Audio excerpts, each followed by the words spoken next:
champions. When you look at the history of Pensacola football and what we were able to produce as two Hall of Famers, very rare air. You know, Coach Jimmy Nichols, I talked with him this week. You know, to coach two of us in leadership roles, very rare air. And our city has something to be proud of. But as much as our city is proud of us, we're proud of our city. Pensacola has bounced back from some terrible times. And me being a part of that bounce back is my way of showing that I'm grateful. And, you know, expanding beyond Pensacola, just the state of Florida. Someone shared with me early on that I'm one of the few inductees to play his entire career in one state. And for the state of Florida, that's big, because all the athletes that we've produced to go play for all these other teams, but yet I was able to stay home and be a part of this elite group. Allows me to be a little selfish in that regards. And, you know, that just proves that Florida is a great place to live, not just visit. Pensacola is more than beaches. You know, we got some talented people there. Derek, you learned about yourself through this process.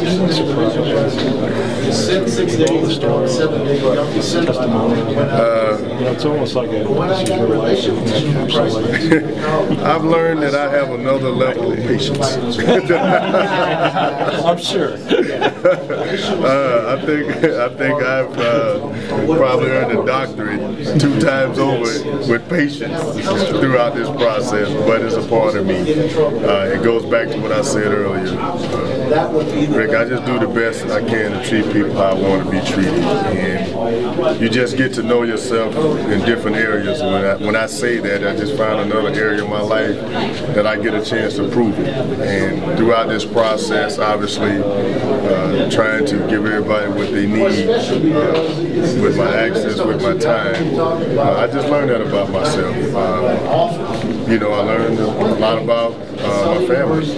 You know, didn't know they thought certain things about me. Because I never asked them, or they never been asked those questions. But giving them an outlet to express their thoughts of who they think I am as a man, not just number 55 for the Bucks or Pro Football Hall of Famer. So, you know, it just forced yourself to be humble. And you heard that from a lot of people. So I could thank him. Because my dad probably wouldn't have called me. Derek, now you've been universally respected. Doesn't matter what arena you find yourself in, people seem to gravitate towards you. What do you attribute that to? I go back simply and say it's how you treat people. If you go about life and put God first in all you do and treat others the way you want them to treat you, that's a common ground for anybody. And I always keep that on the forefront, realizing that we're human beings first, and then we play our roles in terms of whatever we do. Yeah, now, with your school, I know you're very proud of the things that they're doing over there at Mr. Barlow. How have you been able, or the people that, all of the people, because I know it's not just you, it's an entire unit, but how have you been able to avoid some of the pitfalls that some of the other charter schools have come under that have been led by big name people? Well, you do your due diligence, and you know, obviously our partnership with the DeBarlow family, we're able to tap a lot of talent, and we work our butts off. We make no excuses, make no explanations. You know, we work, and you know, we are all about those kids day in and day out, and if we don't know the answers, we don't waste no time getting it. And again, I think as long as we keep our mission about our kids, we'll be fine. Yeah, I know that your son he has almost the unenviable task of playing the same position as his father played. Are you more of a dad, or are you more of a coach, and how do you walk that line of trying to give him the knowledge that he needs to make the good decisions, and then just being that support system that he needs? For me, that's easy because I'm always his father. When I'm watching him as his dad. I answer all his questions, and I wait for him to bring them. And whenever he asks a question, that allows me to get in my knowledge without, you know, impeding on anything else that he's doing.